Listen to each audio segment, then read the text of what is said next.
Esto fue en la comunidad de Wuhan, en China. Posteriormente se llegó a considerar la pandemia. Ya para el mes de febrero del 2020 se logró identificar taxonómicamente al virus y a sus manifestaciones como enfermedad se le denominó COVID-19. Eh, hay dentro de la literatura se comenta que cada centro hospitalario debe de ajustar sus recursos y su experiencia a los protocolos de atención que de él emanen. Asimismo, pues el Centro Médico Nacional 20 de noviembre también tuvo una reunión con diversos expertos en todas las materias, neumólogos, infectólogos, autoridades y claro, el Servicio de Medicina Interna, quien finalmente se iba a hacer cargo del manejo de estos pacientes en todas las etapas de su enfermedad. El coronavirus, pues es un virus de una sola cadena de RNA, el cual pertenece a la familia de los beta coronavirus. Tiene dos antecesores, que es el virus SARS-CoV-1, que por ahí apareció en el 2002, y el MERS-CoV en el Medio Oriente, que apareció en el 2012, los cuales dejaron consecuencias fatales, esto hablando de procesos respiratorios que llevaron a una alta tasa de mortalidad y pues de los cuales se fueron adquiriendo algunas experiencias para el manejo de este mismo. La vía de transmisión pues son las gotitas, es la vía respiratoria, las gotitas de flush, los aerosoles o bien la presencia de fomites. Aquí en la imagen pues vamos a tener la presencia de coronavirus, el cual por medio de la proteína S que le da sus características de corona, es la que va a irse a unir a la enzima convertidora de angiotensina.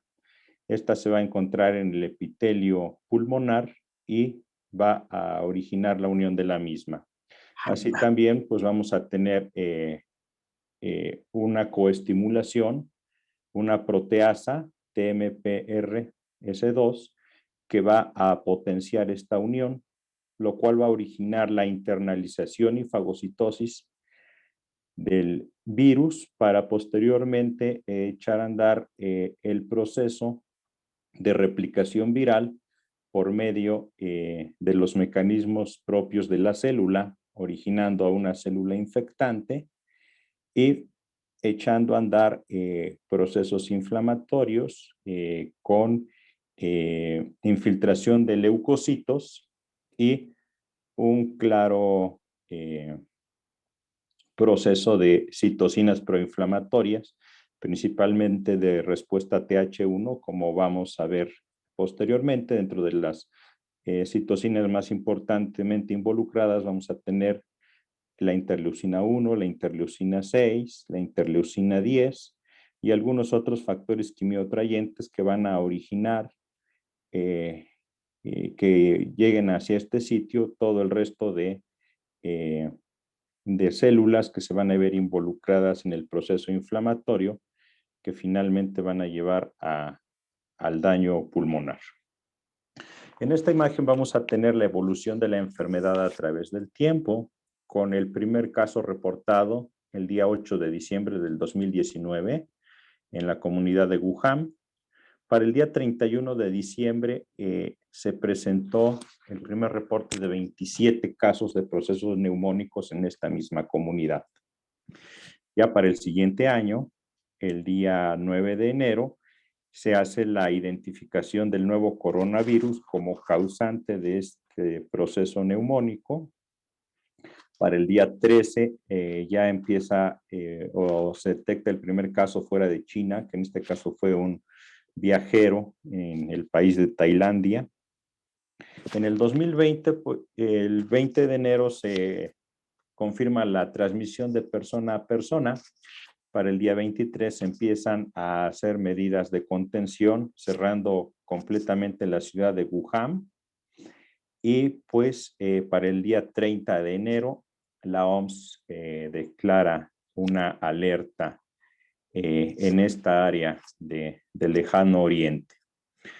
El día 28 de febrero de ese mismo año, la OMS evalúa el riesgo de pandemia.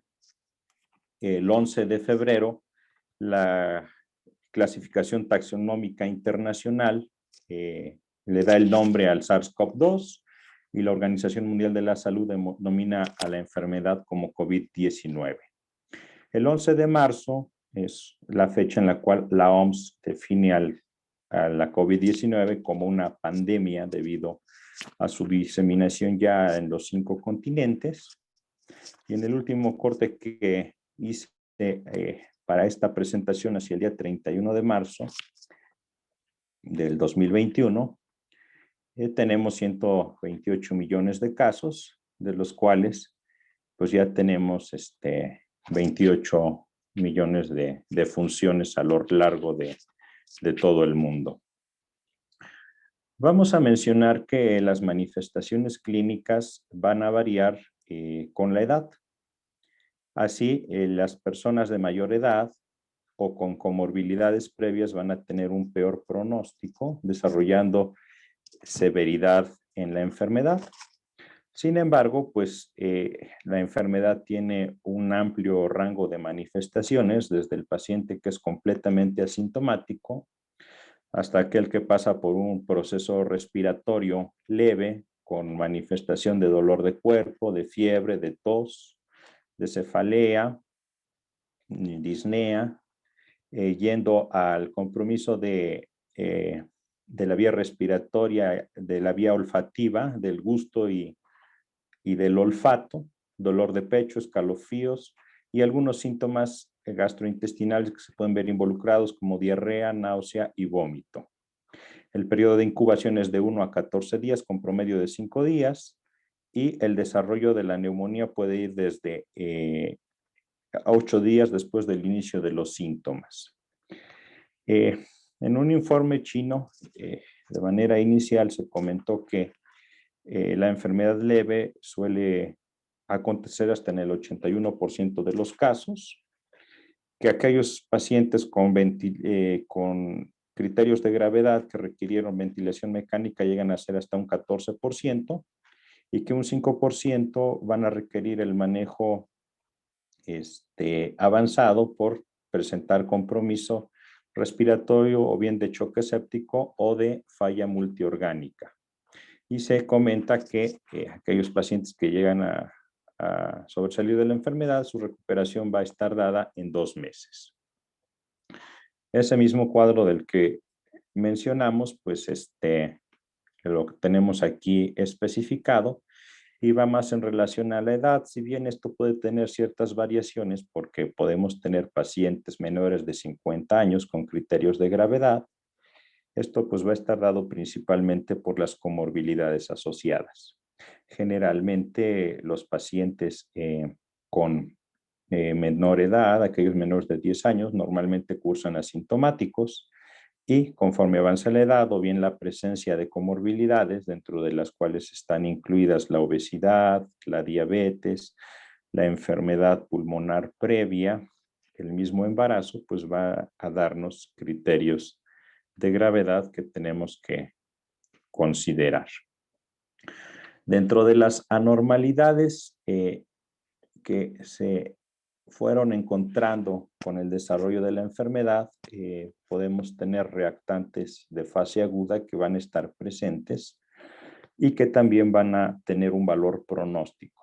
Dentro de los principalmente encontrados, pues tenemos el dímero D elevado, el rango normal es de 500 nanogramos y podemos tener valores hasta arriba de 1000 nanogramos. Entre más elevados están, vamos a tener una mayor posibilidad de desarrollo de procesos tromboembólicos agregados. La proteína C reactiva, que para algunos laboratorios el valor normal es de 5 a 8 miligramos por litro, puede llegarse a elevar arriba de 100. La deshidrogenasa láctica puede ser arriba de 245. Se van a encontrar también elevados las enzimas cardíacas, arriba de 2 veces el límite superior, tanto la CPK como la troponina. En este caso, pues es importante, en dado caso de que las encontremos, pues descartar que no tengamos un síndrome coronario agudo que pudiera o hacer el diagnóstico diferencial en este caso. La ferritina, otro marcador inflamatorio que normalmente no suele ir más allá de 200 o 300 microgramos por litro, pues suele estar elevado arriba de 500. Y pues ahí mismo en el hospital ha habido casos pues de arriba de 1000 hasta 2000 microlitros por litro. Y por último, el recuento de linfocitos, el cual va a estar disminuido. Normalmente, pues, este va a estar alrededor de 1800 a 7700 células por microlitro. Cuando se encuentra abajo de 800 células por microlitro, pues nos está hablando que hay un mayor reclutamiento de estas células y que pues lejos de andar de manera periférica se encuentran a nivel pulmonar ocasionando daño.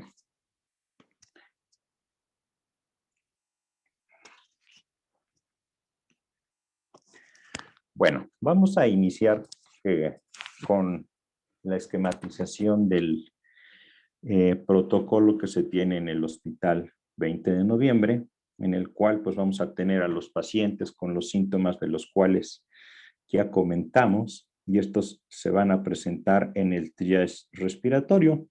Es un sitio especial de admisión hospitalaria en el cual ya se cuenta con todas las medidas de protección, tanto para los usuarios como para los médicos que van a estar a cargo de la atención. Y una vez que llegan, los médicos van a evaluar 3 cosas de manera inicial.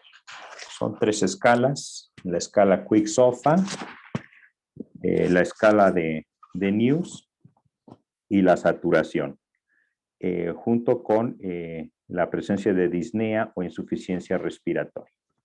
Si el paciente presentara alteración de 3 de estos 4 criterios, pues se va a ingresar a piso.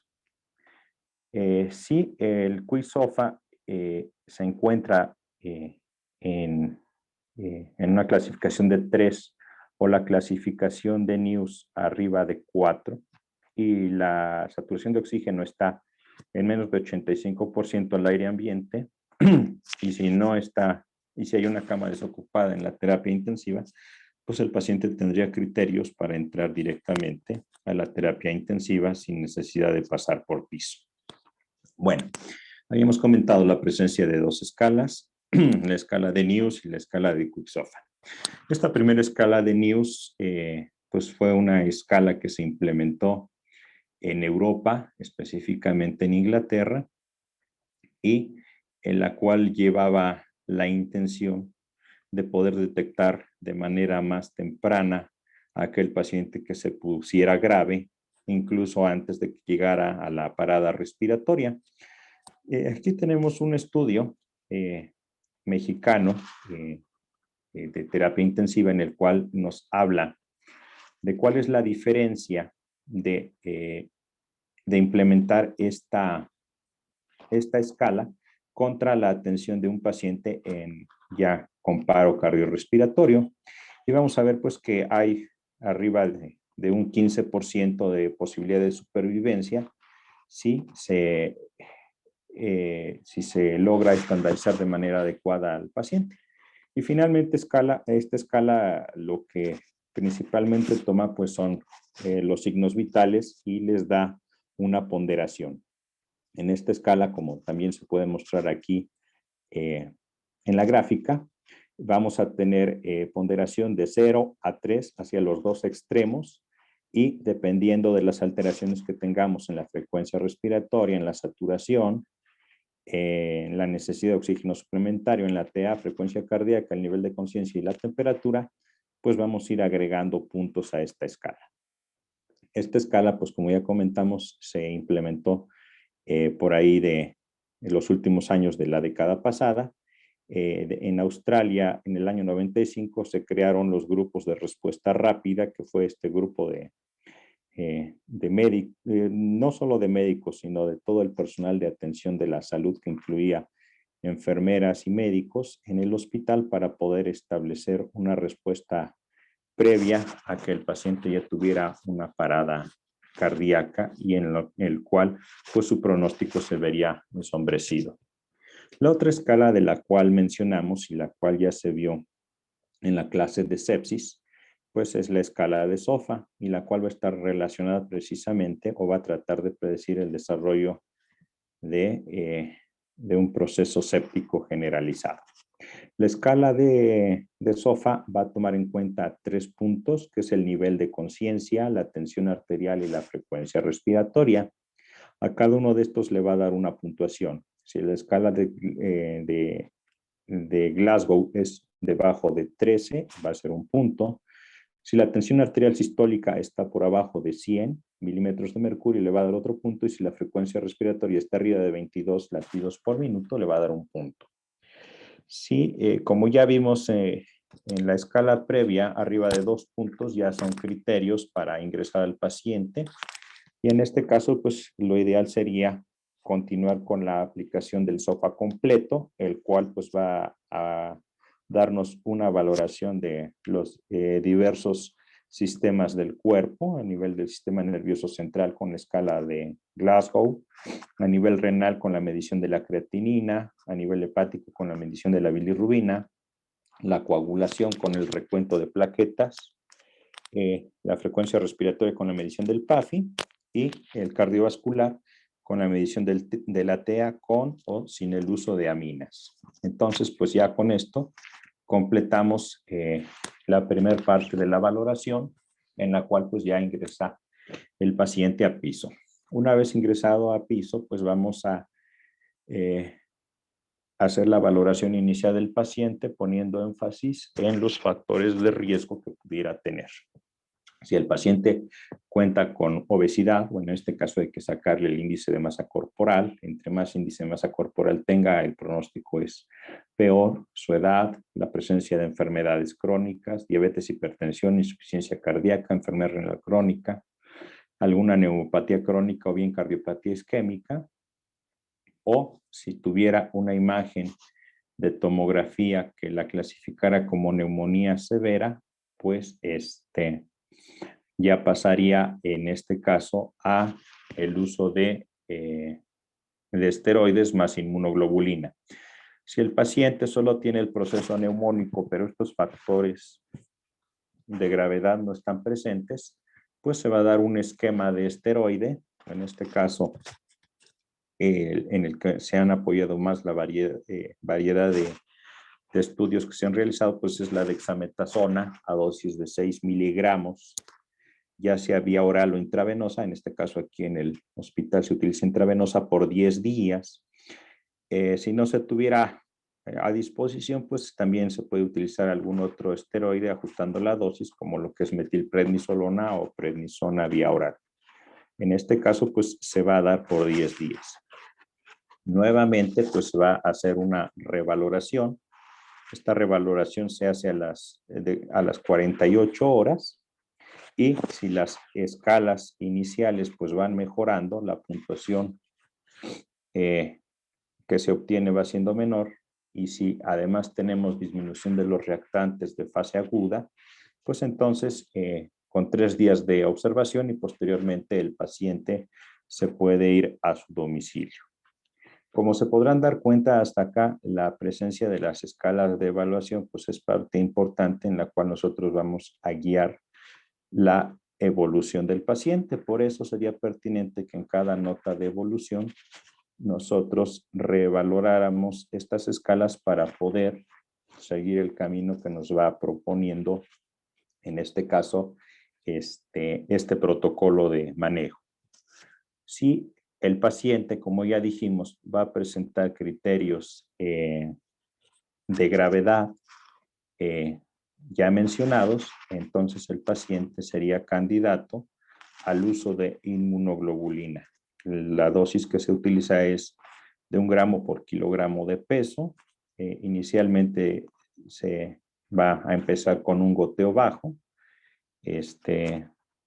a 30 mililitros hora, y conforme se va observando que no hay algún compromiso, algún efecto adverso, pues este goteo se puede ir aumentando hasta 90 mililitros por hora, hasta completar pues la cantidad de frascos que le corresponde de acuerdo a peso, que normalmente pues van a ser entre 10 y 13 frascos. Nuevamente a las 48 horas vamos a revalorar al paciente con las escalas mencionadas y con los reactantes de fase aguda. Si tenemos estabilidad, pues el paciente se planteará su alta hacia las 72 horas posterior a la observación.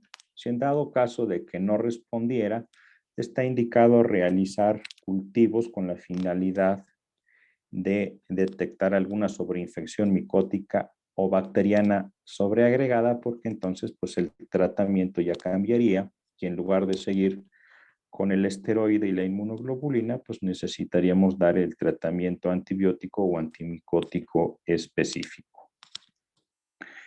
Siguiendo con el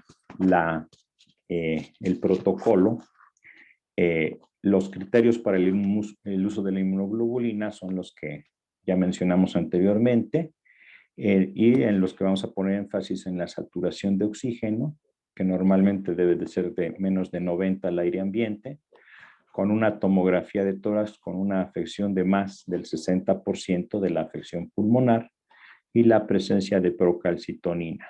Esta pues nos va a hablar de un proceso infeccioso agregado como tal, y cumpliría criterios para el uso de la inmunoglobulina a la dosis que ya mencionamos.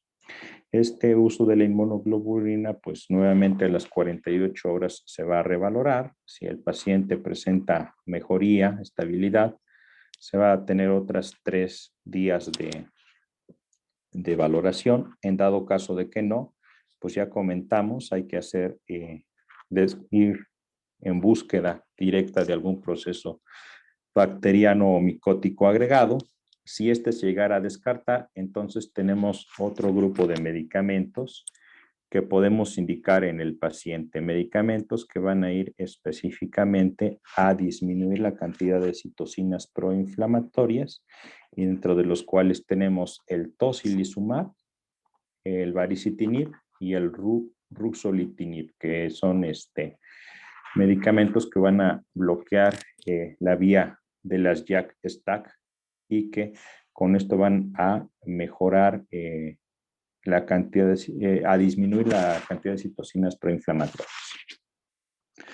Dentro de las terapias que también podemos tener en el hospital es la terapia de reemplazo plasmático, y esta inicialmente pues va a tratar de darse lo más pronto posible para que se pueda obtener mayor beneficio en el paciente, y en la cual dentro de los criterios que vamos a utilizar es la presencia de una tomografía, en la cual va a ser con apariencia típica de paciente con COVID-19, de menos de 24 horas de su realización, con compromiso de una PAFI menor de 300, con una eritrosedimentación mayor de 40, una proteína C reactiva mayor de 60, una ferritina más de 1000, una deshidrogenasa láctica más de 500 y los linfocitos menores de 1000 en su recuento total. En este caso, el paciente en el hospital se presenta al servicio de nefrología. Ellos son los encargados de hacer la colocación del catéter y en este caso de realizar el procedimiento de recambio plasmático. No así sin dejar de lado el resto del manejo, que incluye el esteroide y el uso de la inmunoglobulina, como ya lo mencionamos. En esta otra lámina podemos encontrar los criterios para el uso de los otros medicamentos inmunosupresores de los cuales disponemos en el hospital.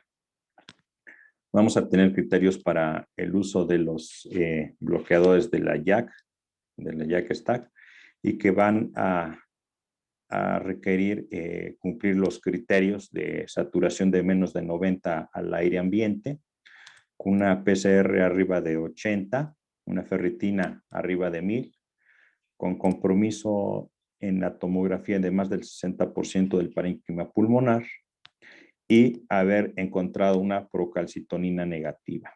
En este caso, al cumplir 4 de 5 criterios con el último, que es haber tenido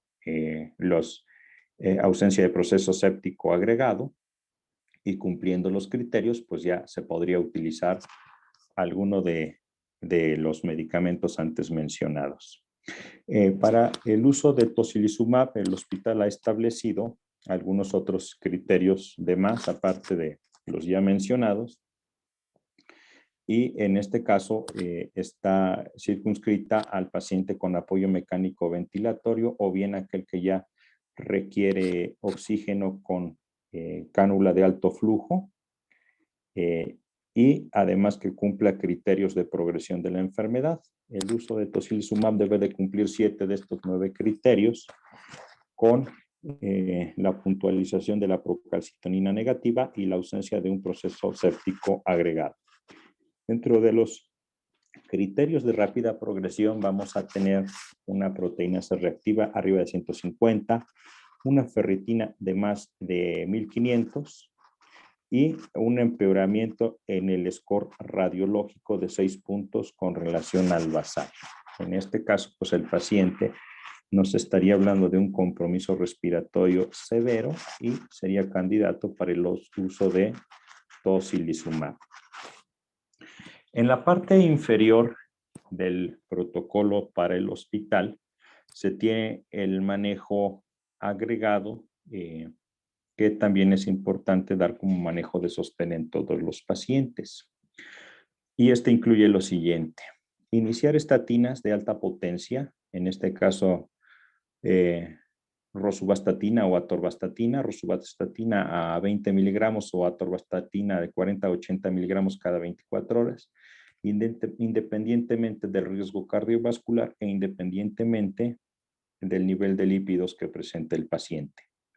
Vamos a agregar además tromboprofilaxis con enoxaparina a dosis de 1 miligramo por kilogramo de peso.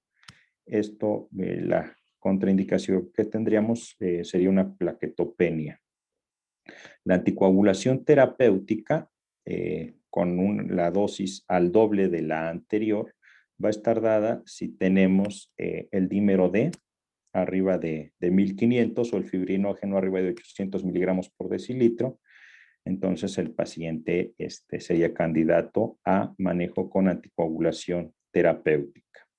Aquí hago una acotación porque se está corriendo un protocolo en el hospital, el protocolo FRIDO, en el cual el paciente desde que llega al servicio del triage respiratorio se estadifica y se establecen 2 grupos de tratamiento que pueden ser con enoxaparina o bien con un anticoagulante oral para el seguimiento del paciente.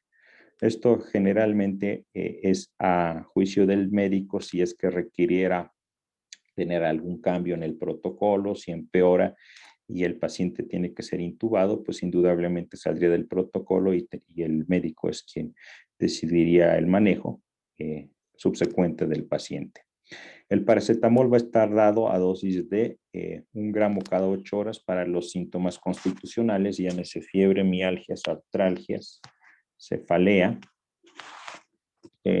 También tenemos, pues, hacen puntualización en la parte inferior acerca de las contraindicaciones del uso de los medicamentos inmunosupresores, una neutropenia severa, una transaminasemia arriba de 5 veces arriba su valor normal, la identificación de alguna inmunodeficiencia, las bilirrubinas totales arriba de 2.2 miligramos por decilitro, la tasa de filtrado glomerular por debajo de 30 mililitros minuto o bien una lesión renal aguda, serían contraindicación para el uso de los inmunosupresores.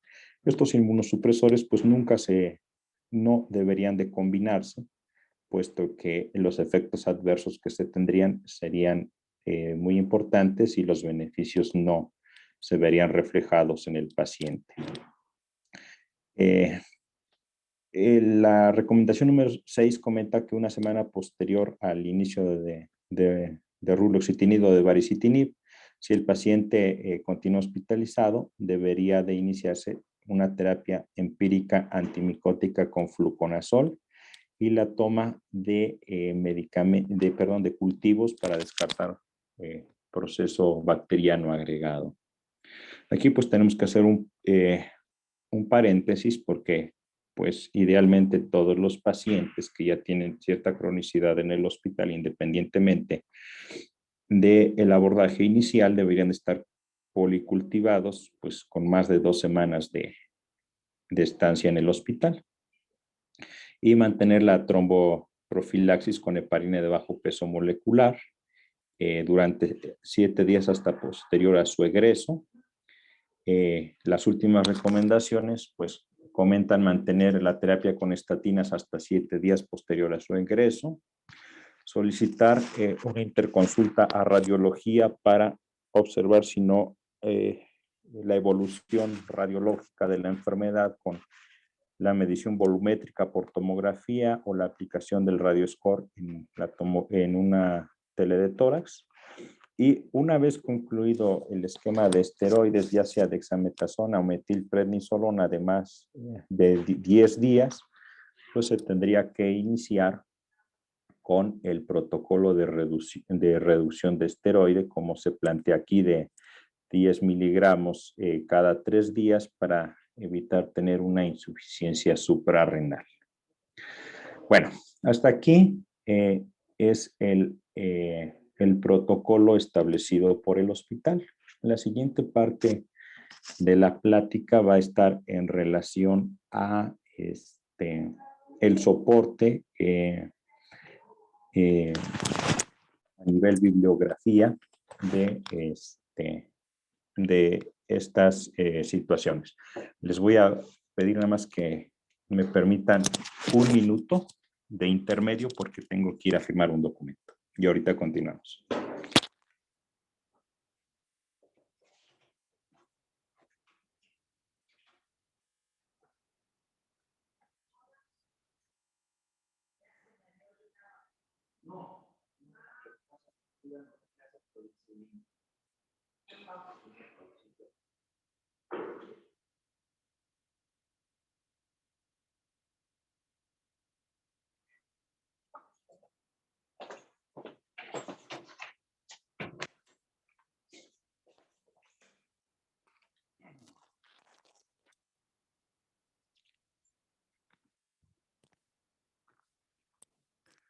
Bueno, ya estoy por aquí. No sé si haya algún comentario hasta este momento o podemos continuar.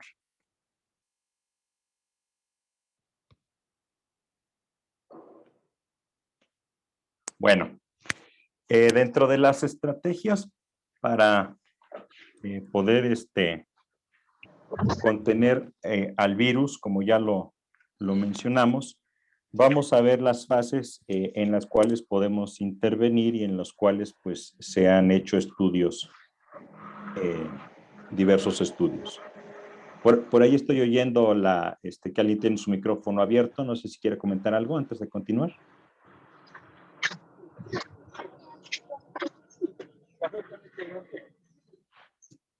Isaías, no te alcanzo a escuchar.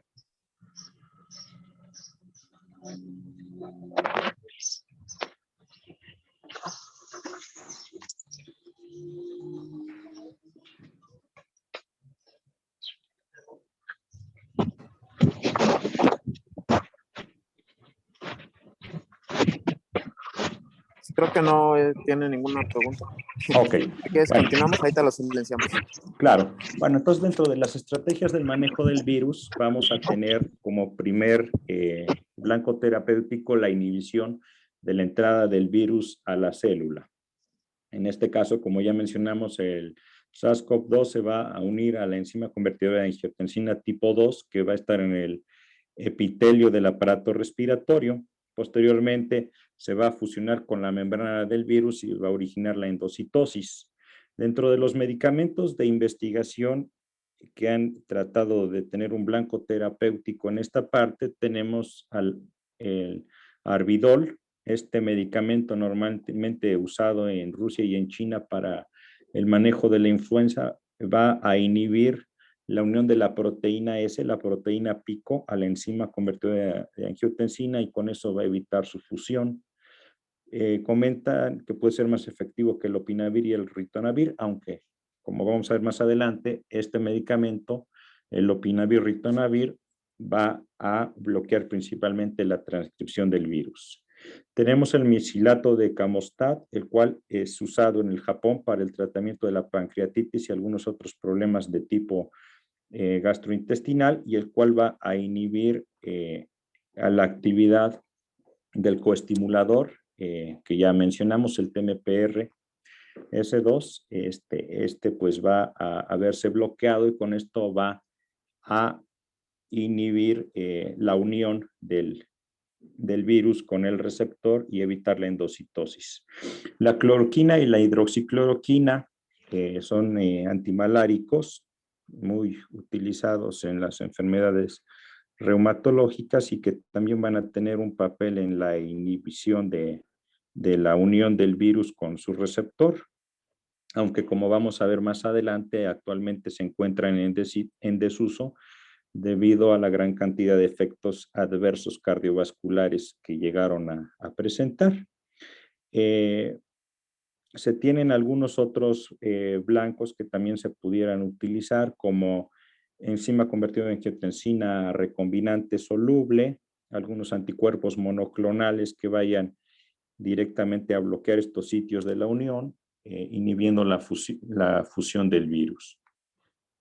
La siguiente estrategia, pues, es inhibir la replicación viral. Esto incluye algunos otros antivirales que se han utilizado con otros fines. Dentro de estos tenemos el Remdesivir, que puede acortar el tiempo de recuperación del paciente hospitalizado. Aquí vamos a ver posteriormente los diversos estudios, algunos que no mostraron alguna significancia estadística. Por ahí hubo uno que sí logró mostrar el beneficio y que dio la pauta a la continuidad de este antiviral. Este antiviral, pues, fue autorizado por la FDA a finales del año pasado para el manejo de la pandemia. El Favilavir es otro antiviral utilizado para la influenza en Japón y que ha sido aprobado en China, Rusia e India para el tratamiento del COVID-19, debido a que se ha visto que mejora los cambios radiológicos y el tiempo de depuración viral. Y el lopinavir ritonavir, que pues también va a tener un bloqueo a este nivel, aunque la estrategia recovery encontró que ya en vivo la respuesta que tiene es mínima, por lo tanto desaconsejó su utilidad. Tenemos los agentes inmunomoduladores, y ya posteriormente a la respuesta inflamatoria inicial, como ya comentamos, se va a originar una tormenta de citocinas con un compromiso importante de citocinas proinflamatorias, y el primer abordaje que se dio inicialmente en esto es el uso de esteroides, que son medicamentos antiinflamatorios y con capacidad inmunomoduladora también. Se tiene el estudio Recovery, del cual vamos a mencionar posteriormente, un estudio inglés, el cual observó un beneficio de manera importante con el uso de dexametasona, ya que logró reducir hasta un tercio la mortalidad en pacientes hospitalizados con ventilación mecánica, y hasta en una quinta parte en pacientes que recibían oxígeno de manera suplementaria. Cabe mencionar que no se encontró beneficio en pacientes que no requerían el aporte extra de oxígeno. El siguiente blanco terapéutico va a ir específicamente a la inhibición de la citocina proinflamatoria interleucina 6. Ahí tenemos al tocilizumab o el sarilumab, que normalmente son medicamentos aprobados para el uso de artritis reumatoide en segunda línea, o bien para el síndrome de liberación de citocinas, que se da principalmente en pacientes pediátricos, pero que se ha visto su utilidad en esta enfermedad.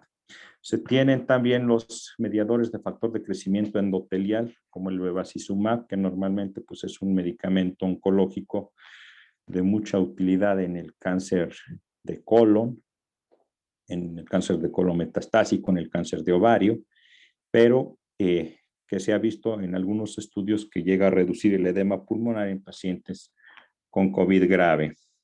Se ha visto también otro blanco terapéutico con la inhibición de las proteínas del complemento, en el caso específico la C5A, con el eculizumab. En los estudios que demuestran que van a disminuir los marcadores inflamatorios, incluyendo la proteína C reactiva. Los interferones, pues el organismo mismo produce sus mismos interferones, por eso se trató de emular la respuesta del organismo ante un proceso viral. Sin embargo, hasta ahorita los estudios no han encontrado que el uso de interferones exógenos puedan originar una buena respuesta en la enfermedad.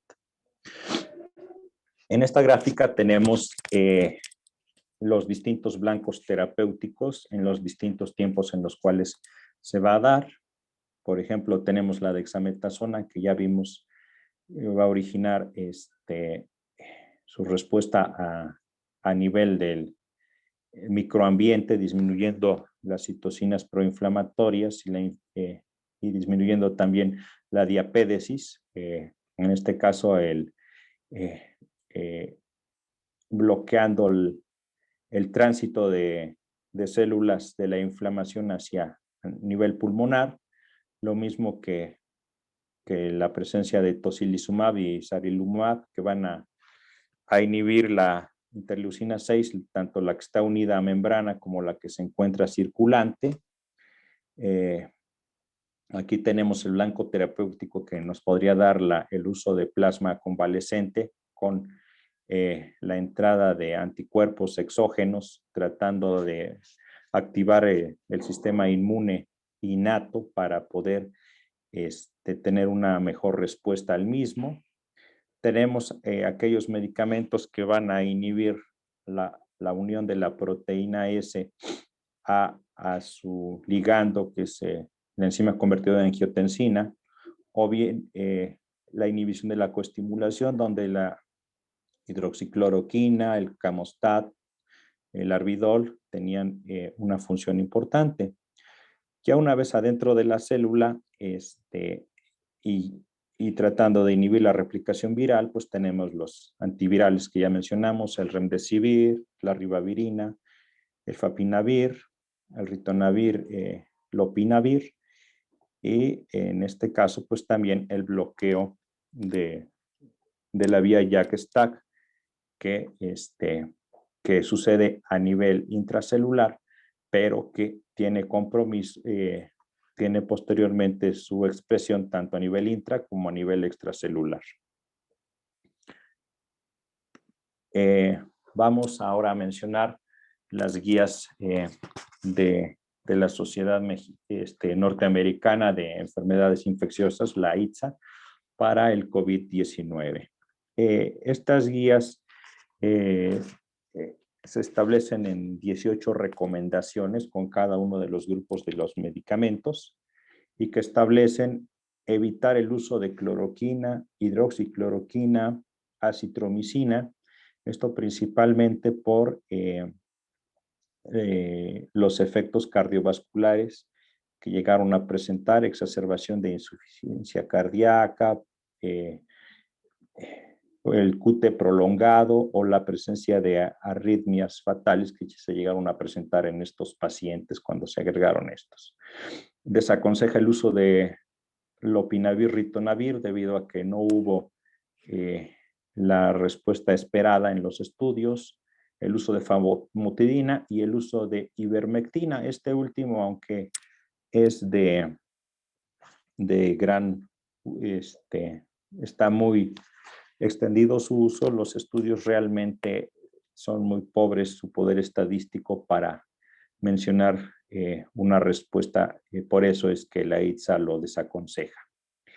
En pacientes severamente con severidad o críticos, en este caso, el uso de la dexametasona a dosis de 6 miligramos oral o intravenosa por 10 días, o bien el uso de metilprednisolona 32 miligramos al día o prednisona 40 miligramos vía oral, es lo que se utiliza como primer línea de abordaje. Aquí mencionar que los criterios de severidad o de los críticos van en relación a la saturación, que por debajo del 94% y hacia el aire ambiente, o bien con el uso de oxígeno suplementario, ventilación mecánica o con la terapia ECMO. Y los pacientes críticos, aquellos que ya tienen disfunción orgánica, la presencia de choque séptico, pues son los que cumplen criterios de pacientes críticos. El tocilizumab pues va a estar indicado cuando tenemos marcadores inflamatorios elevados, más la terapia estándar con esteroides, y aquí toman en cuenta la proteína C reactiva arriba de 75 miligramos como indicativo. El uso del plasma convaleciente tiene poca evidencia. Comentan que si se va a realizar su uso con la finalidad de tener más estudios, se pudiera utilizar. Esto no tanto basado en COVID-19, sino en la experiencia que se tiene en otras enfermedades y en otros procesos virales. Y el remdesivir, que también lo aconsejan en pacientes hospitalizados con criterios de severidad. Con el uso de oxígeno suplementario se aconseja dar por 5 días, y con la presencia de ventilación mecánica o con terapia ECMO, llevar a 10 días su uso. También estas guías recomiendan o aconsejan el uso de los anticuerpos monoclonales que van a bloquear directamente la unión de la proteína S con la enzima convertido en angiotensina, con los medicamentos Valanivivar y Etevivar en enfermedad leve o moderada para evitar la progresión de la misma, desaconsejando su uso en enfermedad severa. Cuando están contraindicados los esteroides, en este caso comentan que hay un estudio, del cual vamos a ver más adelante, en el que asocia baricitinib con remdesivir, y en el cual se ha mostrado que tiene mejoría en lugar de usar el remdesivir solo. Esto lo llevan a cabo por 14 días con baricitinib, con 10 días de remdesivir, del cual ya mencionamos, y comentan que la triple terapia baricitinib, remdesivir y esteroide tiene poca evidencia para poder aconsejarla en este momento, y que la ivermectina se desaconseja tanto en pacientes ambulatorios como en pacientes con severidad, puesto que el poder estadístico de los estudios no fue suficiente para poder aconsejar su uso. Bueno, dentro de los estudios que soportan el manejo de los esteroides, les presento inicialmente este metaanálisis de la revista JAMA, y en el cual involucra a 7 estudios clínicos que evaluaron un total de 1,700 pacientes que se dieron en 12 países entre febrero y junio del 2020. Estos pacientes estaban divididos en 2 grupos, tanto los que usaban esteroide como los que no lo usaban, y se evaluó su mortalidad a 28 días como desenlace primario y los eventos adversos como desenlace secundario. Los resultados, pues, fue una más baja mortalidad en el grupo de los esteroides, ya comentamos hasta un 30% en aquellos pacientes que estaban intubados, y hasta un 20% en pacientes que requerían aporte de oxígeno suplementario. Dentro de estos estudios, el más importante de ellos es el recovery, que vamos a ver en la siguiente hoja, pero pues prácticamente todos ellos mostraron beneficio en favor del uso de los esteroides. El estudio Recovery, pues fue un estudio inglés que se dio a conocer por ahí en febrero del año pasado con el uso de la dexametasona en los pacientes hospitalizados y que evaluó la mortalidad a 28 días, teniendo una mortalidad de 22.9 en el grupo de los pacientes con dexametasona contra 25.9 de los pacientes sin el uso de la misma. En este mismo estudio se vio que dar esteroide a pacientes que no requieren de oxígeno suplementario y de ventilación mecánica, pues no hubo una diferencia en la respuesta como se puede ver en las gráficas. En la gráfica A se presentan la respuesta en todos los grupos. En la gráfica B, en la cual se presenta el mayor beneficio, fue en los pacientes que estuvieron intubados. La gráfica C, en los pacientes que requirieron oxígeno suplementario. La gráfica D, en aquellos que no requerían del oxígeno suplementario. Y en la parte de abajo se tiene la tabla en la cual se observó un beneficio en todos los pacientes, pero con mayor beneficio en el grupo ya mencionado. Este mismo grupo Recovery posteriormente se dio a la tarea de evaluar la presencia, la utilidad de tocilizumab en los pacientes con criterios de severidad por COVID-19. Realizó un estudio en el cual incluyó a pacientes con hipoxia, con una PCR arriba de 75 miligramos por decilitro y aplicó la dosis ponderal que se tiene normalmente aprobada para otros usos, que es de 8 miligramos por kilogramo de peso, no pasar de 800 miligramos en un día, y aquí arriba del 90% de los pacientes se aplicó una sola dosis. Sin embargo, ahí se tiene que hacer la reevaluación a las 12, 24 horas y si no hay la respuesta adecuada, se puede aplicar una segunda dosis. Esto fue lo menos en el estudio y la evaluación de la mortalidad a 28 días fue de 29% en el grupo de tocilizumab contra 33% del grupo sin el uso de este medicamento, con lo cual pues se demostró el beneficio del mismo, tanto para disminuir la mortalidad como también para acortar la estancia hospitalaria, como se puede ver en las gráficas. En la gráfica A se valora la mortalidad y en la gráfica B valoramos el tiempo en el cual se recuperaba el paciente y era dado de alta del hospital. Este estudio todavía no está impreso, pero sus resultados se dieron a conocer en febrero de este año. En estas dos gráficas que son parte del estudio anterior que ya mencionamos, pues vamos a poder ver que hay grupos que van a tener una mejor respuesta. Dentro de estos, pues van a estar implicados aquellos en los que se inicia más prontamente el tratamiento, a diferencia de que el tratamiento se diera posterior a los 7 días de inicio de la sintomatología. En este mismo grupo se vio también una diferencia de que les va mejor a los hombres que a las mujeres. Y finalmente, pues, en el resumen, el beneficio fue dado en todos los grupos. Entonces, en los diversos brazos en los cuales se utilizó, en todos se observó beneficio. El siguiente estudio es un estudio piloto italiano que se dio por ahí a mediados del año pasado y en el cual se utilizó el medicamento baricitinib para el uso en pacientes con COVID-19. Igual se reunieron dos grupos con criterios de neumonía moderada, 12 pacientes por cada uno de de estos grupos y en los cuales en uno se dio el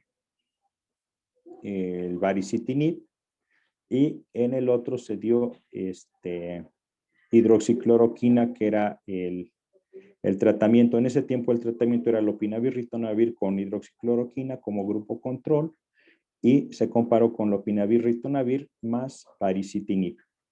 Y en este estudio pues sí logró observarse que había ciertos marcadores que iban a tener mejoría. Los marcadores en los cuales hubo mejoría fue en la fiebre, como se puede ver aquí en las semanas de evolución de la enfermedad, en los cuales se observa que a la segunda semana del tratamiento pues se logró normalizar la temperatura en el paciente.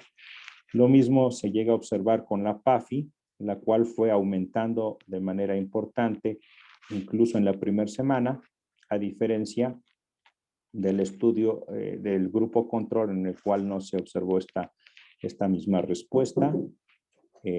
La cuenta de neutrófilos también se pudo observar en este caso. Hubo mejoría también en la proteína C reactiva, como se alcanza a ver hacia la segunda semana, casi llegó a normalizarse y también disminuyó la presencia o la posibilidad de que el paciente fuera ingresado a terapia intensiva y fuera dado de alta más prontamente. Pues como comentamos, fue un estudio piloto, se requería de un estudio mayor. Posteriormente vamos a ver los estudios más grandes que apoyan el uso de baricitinib en esta enfermedad. También dentro del uso de ruxolitinib para el tratamiento del COVID-19, dentro de la bibliografía, aquí se tiene un reporte de caso que no encontré más en la literatura como tal, pero bueno, la que utilizaron en el protocolo para su inclusión en el hospital, se basaron en este estudio en el cual se presenta un paciente que había tenido ya un trasplante de médula por haber presentado una leucemia granulocítica crónica y que presenta COVID-19. Este paciente pues le dio un manejo inicial con tocilizumab y no tuvo respuesta, no tuvo mejoría, por lo cual se utilizó ruxolitinib. Inicialmente se le dieron 5 miligramos cada 12 horas, posteriormente por 14 días se le dieron 10 miligramos cada 12 horas y posteriormente se regresaron a los 5 miligramos para dar un tratamiento completo de 21 días y en el cual se fue normalizando los niveles de ferritina y no hubo la necesidad de intubar al paciente. En las gráficas se puede ver el esquema que dieron en este caso de Ruxo, el tocilizumab, que se dieron 2 aplicaciones en un inicio, y cómo en algún momento la saturación fue mejorando. En la parte de abajo se puede ver cómo los reactantes de fase aguda fueron mejorando, la proteína C reactiva tuvo una mejoría importante, la ferritina fue mejorando también. Sin embargo, como les comento, fue el único estudio que pude encontrar en la revisión que se hizo. Bueno, como les comentaba, el año pasado se realizó el estudio de remdesivir en pacientes con COVID-19. Este estudio que les presento es de Lancet. Es un estudio multicéntrico aleatorizado doble ciego, control con placebo, y en el cual se dividió en 2 grupos, 158 el grupo de estudio contra 79 del grupo placebo. No hubo diferencia en la respuesta clínica. En lo que hubo diferencia fue en el tiempo de recuperación de los pacientes. Y el estudio fue detenido por los eventos adversos en el grupo de estudio, 12% contra 8% del grupo de control.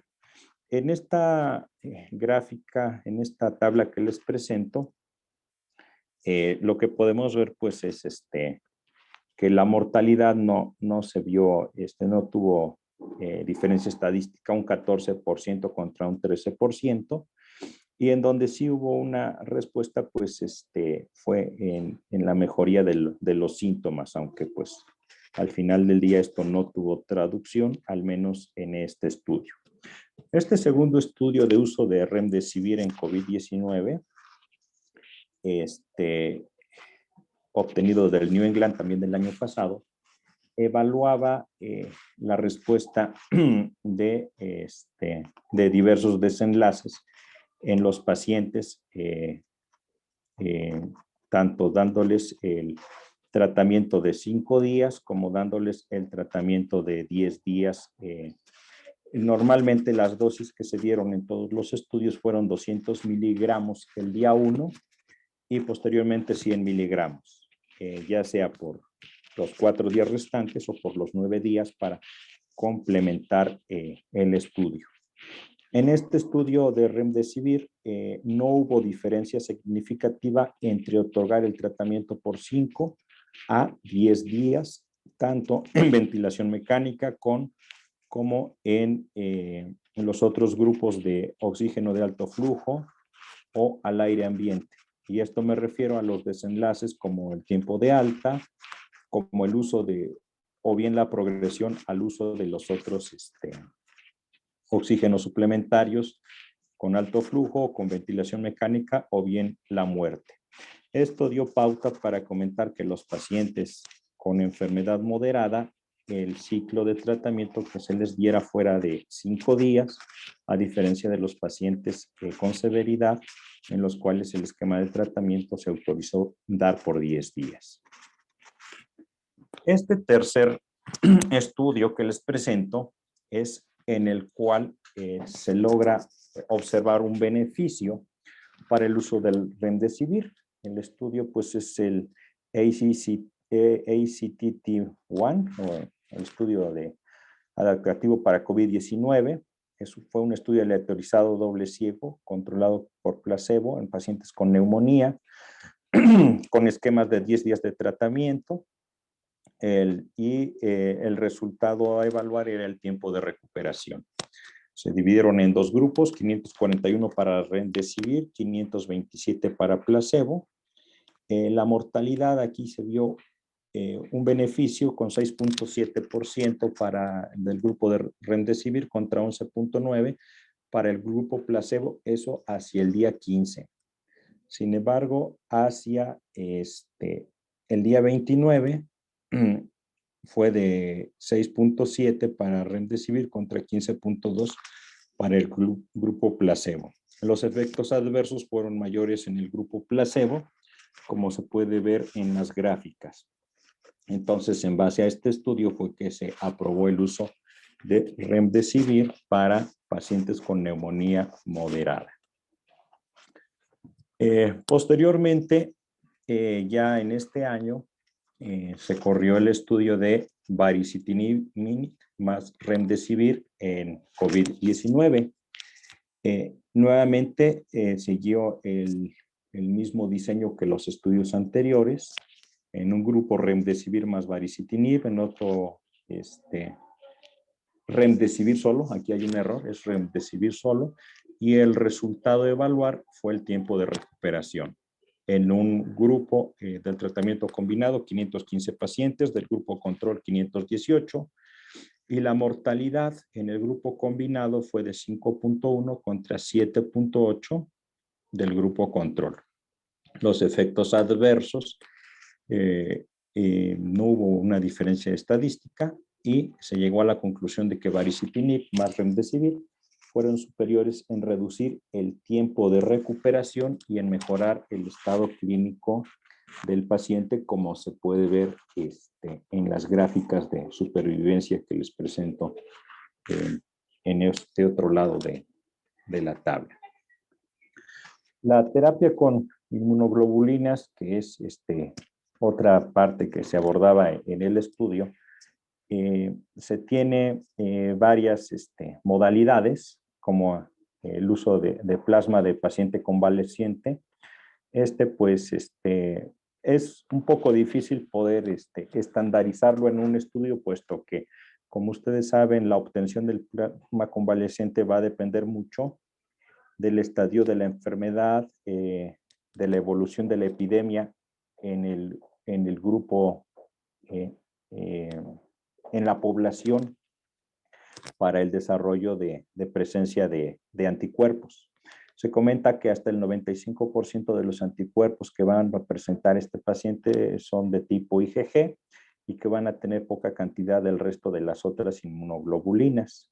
Se debe de utilizar como terapia adyuvante en el tratamiento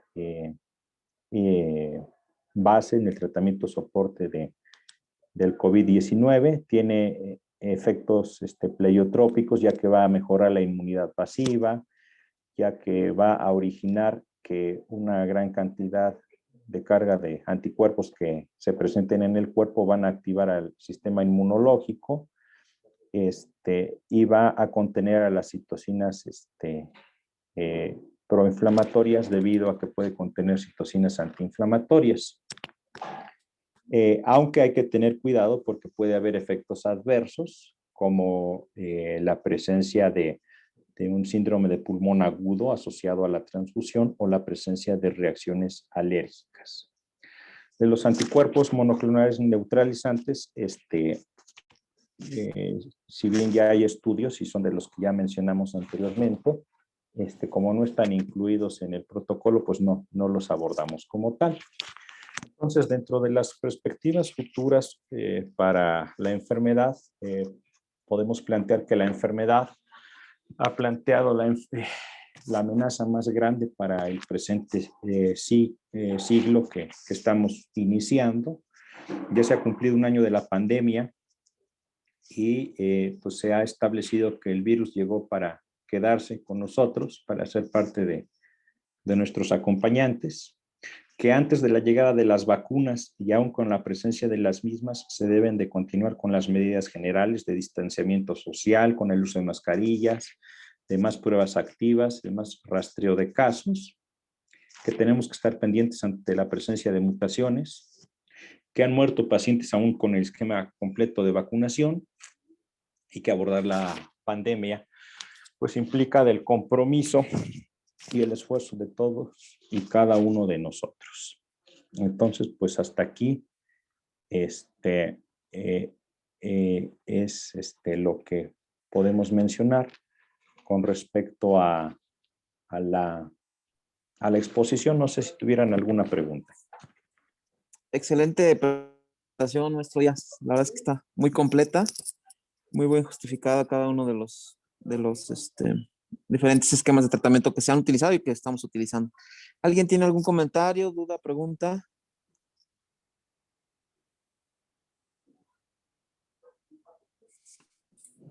Doctor, en este momento contamos con inmunoglobulina en el hospital. Eh, Mira, la verdad no tengo la respuesta. Me imagino que sí. Yo por el área en la que me encuentro pues tiene un rato que ya no la hemos utilizado, pero sí, debe haber, nada más que pues como nos explicó el doctor Díaz, pues los criterios se han reducido aún más, este, y todo tiene que ver, bueno, con la escasa disposición del fármaco, efectivamente, pero sí debe haber, ahora hay que seleccionar adecuadamente a los pacientes. Gracias. ¿Alguien más tiene alguna otra duda, pregunta? Yo tengo una duda, doctor. Por ejemplo, Sí.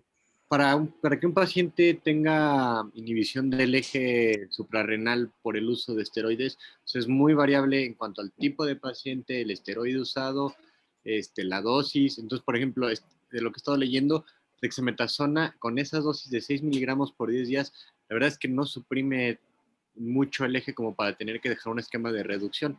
En ese caso, se le tiene que dejar esquema de reducción con prednisona a todos, aunque el riesgo de que hagamos una insuficiencia suprarrenal sea muy bajo, o estaría mejor recomendado tomar algún estudio para buscar la inhibición, niveles de STH o cortisol a las 12 de la noche o algo por el estilo.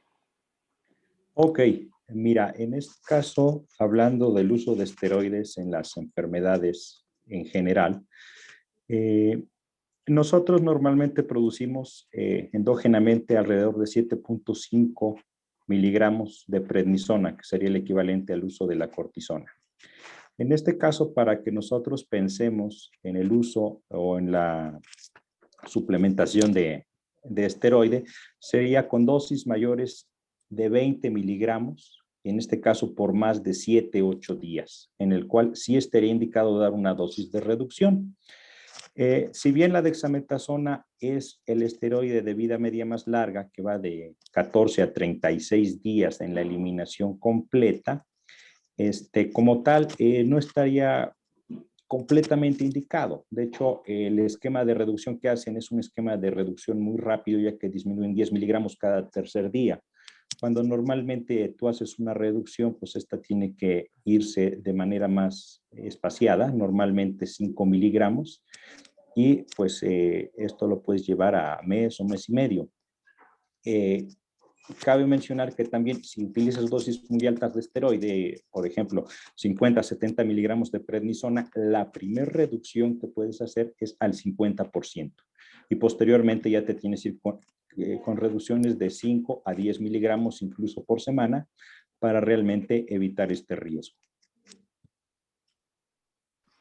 Gracias. Yo, otra duda, doc. Bueno, hay muchos pacientes acá que antes o ya que inician con la ventilación mecánica invasiva, pues cumplen criterios de SDRA, ¿no? Muchos o gran parte. Ahora, bueno, de lo que había estado leyendo del síndrome, las dosis de esteroides que se utilizan en estos pacientes pues son mayores, 10 miligramos, incluso 20 miligramos en algunos otros estudios en comparación con los 6 que utilizamos acá. Está o se puede incrementar esa dosis de esteroides en pacientes que cumplen los criterios. Ok, bueno, a ver si alguien tiene más otra posición. De hecho, cuando se iniciaba esto, pues normalmente se ponía la dosis 6 miligramos por kilogramo de peso. Saben que la ámpula viene de 8 miligramos. Incluso yo decía, ¿por qué vamos a desperdiciar esos 2 miligramos? Si nos ajustamos realmente a los estudios como se establecieron, la dosis que se debe dar de 6 miligramos por kilogramo de peso, puesto que esa dosis es la que va a originar el efecto que tú estás buscando. Sin embargo, si en la medición subsecuente que tú haces no estás logrando la disminución de los reactantes de fase aguda que puedes tener en tu seguimiento, lógicamente podrás hacer un ajuste en el mismo. Claro que todo debe de ir encaminado o tiene que ir soportado por los estudios que tú vayas haciendo. Y también comentarte que llevar a más de 10, 12 días la dosis, pues también los resultados que tienes pues ya no van a ser estadísticamente significativos, por eso no tendría caso llevarlo a un esteroide por dosis, por tiempo muy prolongado. Pero no sé si alguien tiene otro punto de vista a este respecto. Sí, los estudios que hay de SIRA o SDRA, ¿cómo se llama? No, en pacientes con COVID, no, no han evaluado la posibilidad de dar dosis más altas de esteroide. Lo que sí lo que sí pareciera o se carga mucho hacia preferir el uso de la metilprednisolona en pacientes ya con afección pulmonar severa sobre la dexametasona. Pero en cuanto a las dosis, siguen manejando entre 40 50 miligramos de metilprednisolona. Ahora, como dice el doctor Díaz, extenderlo por más días, pues lo único que ha mostrado ya es un incremento en la mortalidad, ya no hay más beneficio, ¿no? Y donde sí hay mucha evidencia de dosis un poquito más altas y más prolongada incluso el tiempo, es en pacientes que tienen un SIRA o un SDR que no es secundario a COVID, ¿no? En los estudios previos al COVID, ahí sí hay bastante evidencia, pero con COVID no hay tanta evidencia. ¿Alguien más tiene algo que comentar? Sí, y otra. La anticoagulación que en la mayoría utilizan, bueno, al menos acá antes de pasar a ventilación mecánica, son de 40 miligramos cada 24 horas, ¿no? Que digamos es una dosis profiláctica, pero bueno, igual leyendo hay algunos otros estudios, incluso creo que la nueva revisión que está por venir, incluso algunos como preliminares dicen que la anticoagulación a dosis terapéutica en pacientes antes de que progresen a ventilación mecánica estaría indicado y no así en los pacientes que ya necesitan soporte ventilatorio o hemodinámico. Entonces, si se va a ajustar, se puede ajustar igual la dosis de anticoagulación a dosis terapéutica antes de que inicien con apoyo ventilatorio o hemodinámico.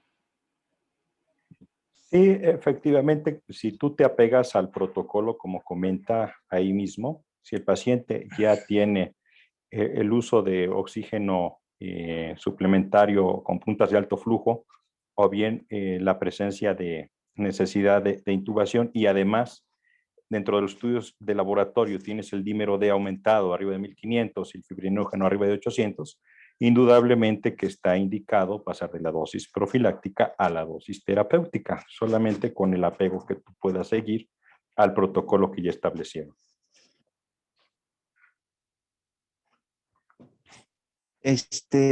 Bueno, aquí nada más hay que recordar que efectivamente lo que hay de evidencia es que la anticoagulación terapéutica es de su mayor eficacia, su mayor beneficio es en aquellos pacientes graves, pero que todavía no requieren ventilación mecánica. En los pacientes críticamente enfermos, ya hay varios reportes que coinciden en que la anticoagulación a dosis terapéutica incrementa la mortalidad.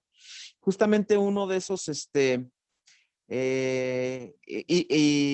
una de las justificaciones para realizar el estudio que se está llevando a cabo en el hospital, que es un estudio multicéntrico internacional y que el 20 de noviembre forma parte de él con el protocolo de anticoagulación, justamente es para encontrar la mejor manera de anticoagular a estos pacientes. Y bueno, se va a comparar con el desenlace. Entonces, hay que tener mucho cuidado nada más en la modificación de la anticoagulación, porque los pacientes son seleccionados de manera aleatoria a recibir ya sea la dosis de apixaban o a recibir enoxaparina, dosis terapéutica o dosis profiláctica. Entonces, todos los pacientes ya son valorados por los encargados del protocolo en el servicio de triage, y ahí se decide a qué brazo del protocolo van. Entonces, nosotros podemos modificar la anticoagulación, sí, ante un efecto adverso grave o ante una situación que el paciente evoluciona al requerir asistencia mecánica ventilatoria, que es el momento en el cual ya se presentaría el desenlace que busca el protocolo, y entonces sí podemos modificar el esquema terapéutico al cual fue revisado o fue asignado. Pero antes de eso no podríamos modificar el protocolo, a no ser que nos pusiéramos de acuerdo con el servicio de cardiología, que son los que están llevando el protocolo, y argumentar de manera, pues sí, muy, muy clara el motivo por el cual queremos cambiar la anticoagulación. Como tal, ahorita una guía exacta o aceptada a nivel mundial sobre la cuestión de la anticoagulación todavía no está totalmente definida. Y justamente, insisto, este protocolo forma parte de la búsqueda de esa recomendación o con grado de evidencia suficiente para poder establecer la mejor estrategia de anticoagulación para los pacientes con COVID. ¿Alguien más? ¿Algo que quiera comentar? Yo tengo una duda, doctor. Sí. Con respecto al tiempo de evolución, había leído como la importancia del día en que se inicia el esteroide. Entonces, que se debería de considerar como a partir del día 10 o 12 de inicio de síntomas para el inicio del tratamiento con esteroide, y las modificaciones que se deben de hacer después de esto. No sé si sería como importante considerarlo, o sea, no sé para ustedes si es importante considerarlo, y de ser así, sí habría posibilidad de modificarlo, por ejemplo, en el triage respiratorio, que es como donde se ve como la mejor opción para poder hacer la pregunta del inicio de síntomas, la fecha de inicio de tratamientos previos, etcétera. Pero bueno, también no sé, o sea, ¿ustedes qué consideran con respecto a esto? Ok, bueno, como comentamos, el esteroide va a iniciarse cuando el paciente tiene requerimiento de oxígeno suplementario en cualquiera de sus formas para poder obtener el beneficio. Y sí, normalmente pues va en relación al inicio de los síntomas. Sin embargo, no necesariamente esto deba de tener un valor. Yo creo que nos tenemos que ir guiando por la situación clínica, en este caso, que es la mejor pauta que tendríamos para poder iniciar el esteroide a las dosis ya mencionadas. Y lógicamente, como también ya lo comentó el doctor, el uso de o el cambio de dexametasona a hidrocortisona, cuando en algún momento ya tienes un proceso séptico, pues te va a dar un mayor beneficio precisamente por la farmacocinética del esteroide, que es de más rápido inicio de acción, de más rápida eliminación y de mayor beneficio, en este caso de la hidrocortisona en paciente con sepsis, a diferencia de la dexametasona que lo estás dando para esta enfermedad como tal. Ok, gracias, doctor.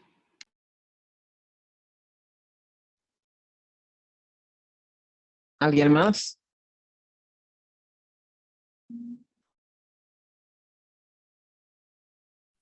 Bueno, Doctor, pues yo tengo una pregunta. ¿Qué protocolo de tromboprofilaxis hay que seguir? Por ejemplo, el de la Sociedad Española de Trombosis y Hemostasia menciona que sí hay que dar tratamiento profiláctico en pacientes con COVID grave, que tengan proteína C reactiva más de 150, dímero D más de 1500, ferritina más de 1000, linfopenia, interleucina 6 más de 40. Me parece aumento del dímero D en más de 3000, que reciba terapia de reemplazo hormonal y que esté embarazada, si mal no recuerdo. ¿Esta es válida o hay, digamos, otra que debamos de seguir? ¿O cuál es la que ocupamos en el hospital?